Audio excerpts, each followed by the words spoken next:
ഞങ്ങൾക്ക് ഈ ചെടികൾ കളക്ട് ചെയ്യാൻ തുടങ്ങിയപ്പോൾ തൊട്ടുള്ള ഒരാഗ്രഹം കേട്ടോ, ഒന്ന് രണ്ട് എയർ പ്ലാന്റും കൂടെ അതിൻ്റെ കൂടെ വേണമെന്ന്. അപ്പം മിക്കപ്പോഴും നമ്മൾ പോകുമ്പോൾ ഭയങ്കര എക്സ്പെൻസീവ് ആയിരിക്കും എയർ പ്ലാന്റ്സ്. പക്ഷേ ഈ പ്രാവശ്യം നമുക്കൊരു റീസണബിൾ എമൗണ്ടിൽ കിട്ടിയിട്ടോ.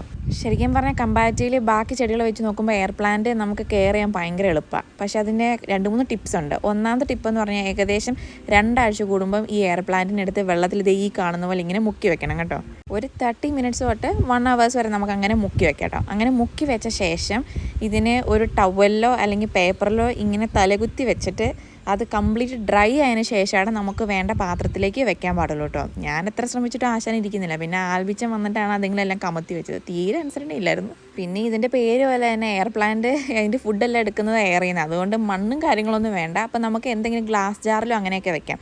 പക്ഷേ വെക്കുമ്പോൾ നമ്മൾ സൂക്ഷിക്കേണ്ട കാര്യം ഇതിൻ്റെ എയർ സർക്കുലേഷൻ ഭയങ്കര ഇമ്പോർട്ടൻ്റ്. അപ്പോൾ അതുകൊണ്ട് ക്ലോസ്ഡ് ആയിട്ടുള്ള സാധനങ്ങളൊന്നും വെക്കാതിരിക്കാൻ പരമാവധി നോക്കുക. അതുകൊണ്ടാണ് നമ്മളിങ്ങനെ ഓപ്പൺ ആയിട്ടുള്ള ഗ്ലാസ് ജാറിൽ ഇങ്ങനെ വെച്ചത്.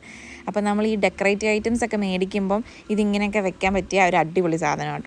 ഇപ്പോൾ ഈ വെച്ചേക്കുന്ന ഗ്ലാസ് ജാർ കാണാൻ നല്ല ഭംഗിയില്ലേ? പക്ഷേ അതിങ്ങനെ തിങ്ങി നിൽക്കുന്നതുകൊണ്ട് ഞാനതിനെ വേറൊരു ഗ്ലാസ് ജാറിലേക്കും കൂടെ മാറ്റിയിട്ടോ. അപ്പോൾ ഏകദേശം ഇതാണ് അതിൻ്റെ ഫൈനൽ ലുക്ക് വന്ന്. അടിപൊളിയായിട്ടില്ലേ? നിങ്ങൾക്ക് ഇഷ്ടപ്പെട്ടോ?